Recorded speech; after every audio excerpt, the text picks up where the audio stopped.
Les femmes et la moto, c'est une histoire qui remonte aux prémices de la motocyclette. Aujourd'hui encore, elle ne représente que 12% des titulaires du permis A. Minoritaires face aux hommes, les motards pâtissent encore de l'intérêt tardif que les constructeurs et fabricants ont manifesté pour ce marché de niche. Un phénomène qui implique des conséquences directes sur les équipements, bien que l'offre se soit développée depuis 15 ans. Mais alors, en 2020, où en sommes-nous ? En juillet, Moto Magazine a lancé un grand sondage dans lequel 2120 motardes ont manifesté leurs attentes, leurs besoins, se sont exprimés sur leurs usages et leurs revendications en termes d'équipement. À l'essai, je ressemblais à Goldorak qui avait volé le blouson de son père. Pour ne pas ressembler à Robocop, je retire les renforts des épaules et coudes. Nous ne sommes pas des tailles mannequins. Les équipementiers devraient descendre dans les rassos moto ou aller sur les pages motardes. On a tout un truc qui merde dans notre équipement et on se débrouille comme on peut. Le problème quand tu fais un 105G, c'est que les fabricants estiment que tu fais 2,35 m, rayon homme ou rayon femme, même galère. Les blousons, les épaules de monsieur propre, les seins compressés, pas de taille dessinée et des hanches trop serrées. Marre. Il faut leur dire, nous n'avons pas envie de ressembler à des sacs à patates avec des vêtements taillés pour hommes. Au secours le rose. Le constat est effarant. 90% d'entre elles estiment que le marché ne répond pas ou que partiellement à leurs besoins. Pire encore, 13% se sentent sous-équipées. Pour pallier les manques, elles sont plus de 60% à s'équiper au rayon homme et 36% à s'approprier des vêtements issus d'autres domaines. Pourtant, 88% d'entre elles jugent primordial de s'équiper de vêtements féminins. Pour toutes ces raisons, nous avons choisi de rencontrer et d'interpeller 3 femmes qui travaillent dans le monde de la moto. Comment le marché de l'équipement féminin a-t-il évolué ? Les équipementiers ont-ils vraiment conscience des besoins des motardes ? Quelles solutions comptent-ils apporter ? Quelle est leur démarche, mais aussi quels sont les freins et contraintes de développement ? Existe-t-il des alternatives au marché classique ? Enquête.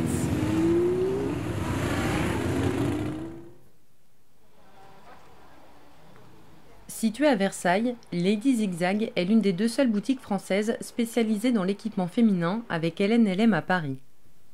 Forte de 10 ans de gérance, Joëlle Guénet revient sur les évolutions de ce marché.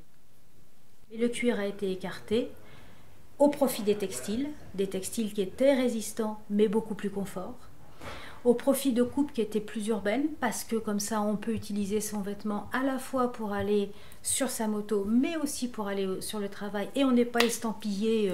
Les équipementiers ont quand même fini par entendre le fait qu'il y avait des difficultés, notamment au niveau de la hauteur de selle et que donc de plus en plus on nous a proposé des équipements qui permettaient notamment donc dans les chaussures de gagner des centimètres sur la hauteur de selle pour pouvoir être plus en confort et en sécurité.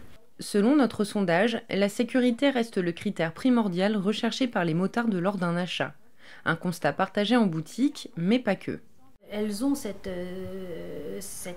besoin de se dire, moi j'y vais pas comme ça, quoi. Je roule avec bien sûr les protections des coudes, des épaules, mais je veux ma dorsale, mais je veux ceci, voilà.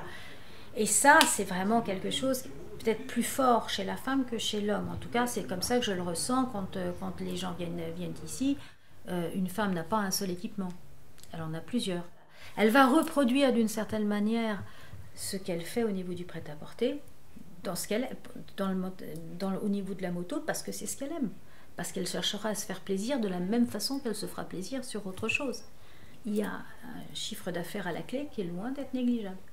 Pour autant, de nombreuses attentes restent toujours insatisfaites. Dans le top 3 des articles que les femmes ont le plus de mal à trouver, la première marche du podium est attribuée aux pantalons et jeans, la seconde aux blousons et vestes, et enfin la troisième aux chaussures. Une situation que déplore Joëlle.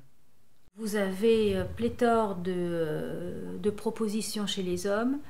Les produits féminins restent la partie la plus faible des catalogues. Et très très souvent, il faut effectivement leur dire ah, mais moi j'ai besoin de ça. Et voilà, ça reste la part faible, si vous voulez. Et ils hésitent. Alors, ce qui m'agace le plus, j'ai envie de dire, c'est quand je m'entends dire par une marque, quand on leur dit mais pourquoi j'ai pas ça pour les femmes. Tu comprends, les femmes elles savent pas ce qu'elles veulent. Ah, mais que si elles savent ce qu'elles veulent. Voilà, si, elles savent exactement ce qu'elles veulent et le problème c'est que vous ne leur proposez pas. C'est juste ça. Donc écoutez ce qu'elles vous disent. Alors maintenant ça va changer peut-être parce qu'il y aura de plus en plus de femmes designers qui vont arriver sur le marché. Ça peut changer la donne. Parce qu'elles savent à ce moment-là ce que veut dire qu'un vêtement qui est un vêtement pour les femmes. Elles savent que la notion de bien-être, de confort est primordiale. En France, les équipes de développement se féminisent. C'est le cas de Motoblues. Initialement distributeur de grandes marques, l'entreprise du nord de la France investit dans des collections personnelles depuis 2012. Forte de 20 années d'expérience dans la conception d'équipements féminins, Laurence Beck est chef de produit de l'une des marques propres du fabricant, à savoir DXR. Elle explique sa démarche de développement. Alors, les critères, en fait, pour nous, aujourd'hui, sont des critères surtout qui sont communs aux hommes et aux femmes et qui sont des critères de sécurité, de confort et de praticité. C'est vraiment, pour DXR, ce qui est la base du développement produit. Toujours selon notre sondage, le premier critère sur lequel les fabricants ont encore beaucoup de travail à fournir concerne les tailles et les morphologies. Avec son équipe, Laurence tente d'y répondre. Bien sûr, nous les femmes, on a des petites particularités, ne serait-ce que les courbes féminines. Donc on va travailler sur le design et sur le patronage du produit pour aller épouser au mieux les courbes féminines, tout en laissant des aspects de serrage et pour permettre justement, si les courbes sont plus ou moins rondes, de pouvoir offrir un 42 qui va à plusieurs typologies de personnes, un 40, un 38, enfin dans tous les cas de figure, on essaye que nos produits puissent bien aller. Le fit est important et ça c'est un critère très féminin. Un petit détail par exemple, la poche poitrine n'est jamais sur la poitrine pour éviter des surcharges, mais on la met sous la poitrine. Donc la fameuse poche portefeuille dans tous les blousons DXR féminins se trouve sous la poitrine de façon à ne pas ne pas avoir de côté inesthétique quand on porte le produit. On sait aussi que les femmes ont froid, donc plus facilement froid, donc on fait attention à ce que le produit soit confortable, qu'il y ait une bonne doublure, qu'il n'y ait pas de petite entrée d'air de nulle part. Pour aller au plus près des attentes clientes, en fait. Selon DXR, le M, le L et le XL représentent 55% du marché. Les très grandes et très petites tailles couvrent quant à elles 16% de la clientèle. Si DXR affirme s'adresser aujourd'hui à environ 75% des profils, elle doit poursuivre ses efforts pour répondre à tous les gabarits. On s'est rendu compte aussi, vraiment, que beaucoup de clients, en fait, allaient plus loin que le 3XL ou que la taille 48, ou que la taille 48 n'était pas forcément très cohérente sur des gabarits qui sont un peu petits. Et ça nous a vraiment fait un déclic à se dire, demain, on doit travailler absolument les magnum size ou les gens corpulents, en tout cas. Et donc, c'est vraiment dans les projets, dans les cartons. Au second rang des revendications des utilisatrices se place le design. Joëlle, tu peux nous faire un point sur la situation en boutique ? Pour une femme qui va demander je veux un casque rose ou je veux un équipement rose, je n'exagère pas, mais je pense qu'il y en a facilement 20 fois plus qui vous disent alors surtout pas de rose. Ne me proposez pas du rose. Je veux pas le rose. Voilà, donc le rose, les petits papillons, les petits machins, les gris-gris, non, ça c'est pas ce qu'elles demandent. Ils ont encore un petit peu de mal à comprendre qu'un vêtement féminin, c'est un vêtement dans lequel on se sent bien et qui en fait est le plus proche de ce qu'on peut acheter dans notre quotidien. Alors en fait, nous aussi on en a marre du rose, faut le dire, mais nous sommes aussi commerçants et nos clientes attendent du rose. Alors, c'est très curieux parce que si on fait des sondages, on a des réponses « bas le rose, marre du rose ». Mais quand on regarde les résultats des ventes, c'est juste incroyable. Un exemple vraiment type, on a une veste assez classique qui va vraiment à tout le monde, qui s'appelle la Road Trip Woman. On a d'abord sorti cette Road Trip Woman en noir beige, pour pouvoir offrir justement un peu de choses claires. On a très bien vendu ce produit. On a lancé une veste noire rose, mais avec juste des petites raies roses. et on a été démunis dans le stock à une vitesse de dingue. Et aujourd'hui, quand on vend 5 vestes noires-roses, on vend 2 vestes noires. J'avoue qu'on a eu une très très grosse période fleurs et papillons, mais j'ai envie de dire que depuis 5 ans, ça se voit quand même beaucoup moins dans les gammes. On évite, on va parfois aller mettre des petits détails qui ressemblent un peu à ce qu'on va trouver sur des bijoux fantaisie, mais on va le mettre plutôt à l'intérieur du vêtement plutôt qu'à l'extérieur. Retour au podium des articles que les femmes ont le plus de mal à trouver. À la 4e place figurent les casques, accusés de ne prendre en compte aucun des 2 derniers critères. Dexter, marque propre de Moto Blues, a lancé une gamme féminine comprenant 2 intégraux, un modulable et un jet. Maintenant, on arrive quand même à trouver des casques féminins, peut-être pas encore assez, avec donc des mousses ajustées aux morphologies féminines. Mais tout à l'heure, on parlait de contraintes. Et là où on a vraiment un maximum de contraintes de production, c'est dans les casques. C'est un très très gros investissement de la part d'une marque que de faire une coque à son nom. Parce qu'en plus, qui dit coque, ça veut dire, enfin, il y a au moins 3 tailles de casque, 3 tailles de coque pour pouvoir réaliser un casque. Ensuite, des mousses assorties, hommes-femmes, donc des jeux de mousse différents. Des freins auxquels chaque marque est exposée lors du développement de ces gammes. Les contraintes de production, ça peut être sur les quantités de matière, avec des minimums de matière à acheter justement dans les couleurs. Et parfois, si on veut faire un produit turquoise avec une référence turquoise bien précise, on va être obligé d'acheter 1000 mètres. 1000 mètres, grosso modo, ça représente 400 pièces. Donc faire 400 pièces de turquoise, il faut quand même pouvoir les vendre derrière, on n'est pas trop sûr. Donc on ne va pas aller forcément dans des choses quand même ultra originales parce que ça coûte. Donc il y a des contraintes production en termes de quantité. Après, on a aussi des contraintes en termes de livraison. Si on expédie seulement une centaine de pièces, forcément le ratio prix et frais d'expédition va être plus important que si on envoie un conteneur complet. Une autre contrainte réside dans les normes. 94% des sondés disent y être sensibles. Pour être certifié EPI, c'est-à-dire équipement de protection individuelle, chaque production est soumise à un cahier des charges européen. Parmi les différentes normes et classifications, Moto Blues assure répondre à l'EN 17092 AA. Pour être sûr qu'on met sur le marché et surtout qu'on offre à nos clients le meilleur produit sécuritaire, on s'engage à faire en fait 3 niveaux de tests différents, là où la plupart ne font qu'un niveau de test.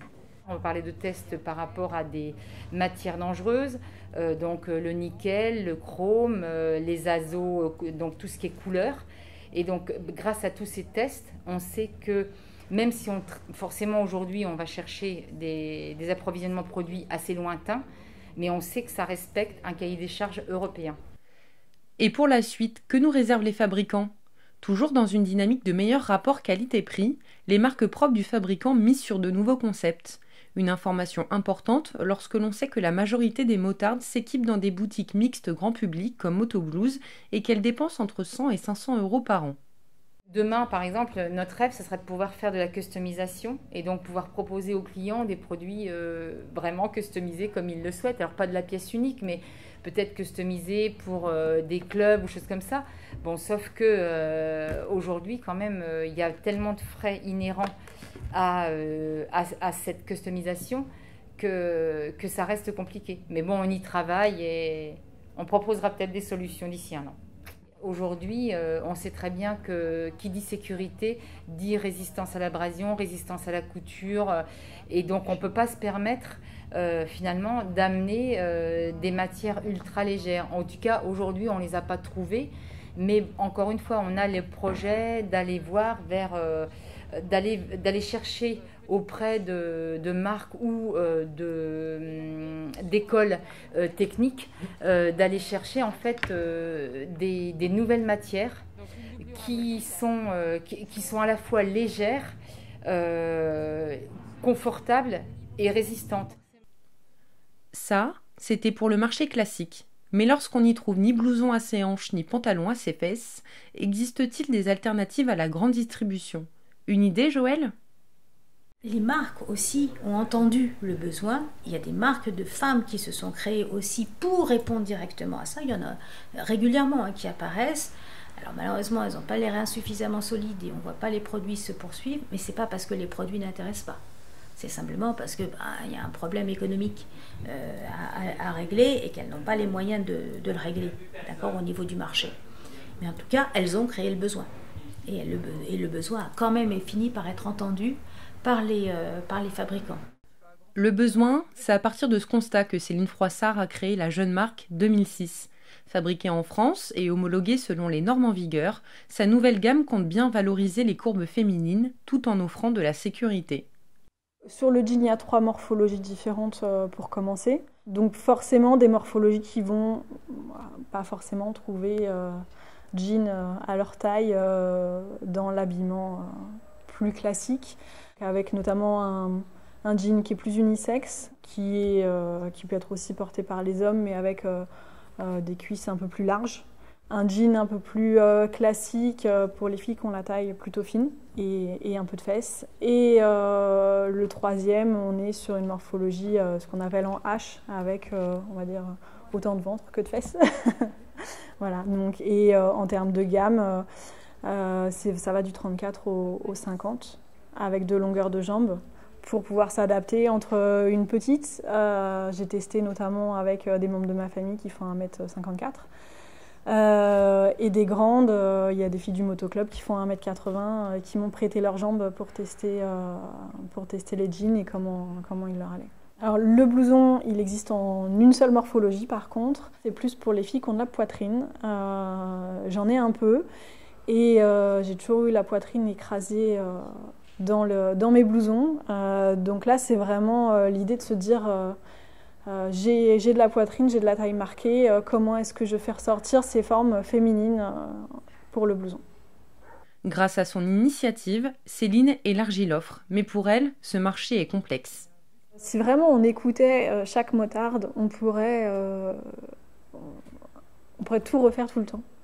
Parce qu'effectivement, on est toutes très différentes en termes de morphologie. C'est encore un milieu assez masculin. On reste minoritaire et donc il y a un moment, s'il y a un besoin, si nous-mêmes on ne décide pas d'avancer et de nous créer nos opportunités, on ne va pas le faire pour nous. Céline, elle, a osé mettre le pied à l'étrier. Après tout, le destin des femmes ne serait-il pas entre les mains des femmes ?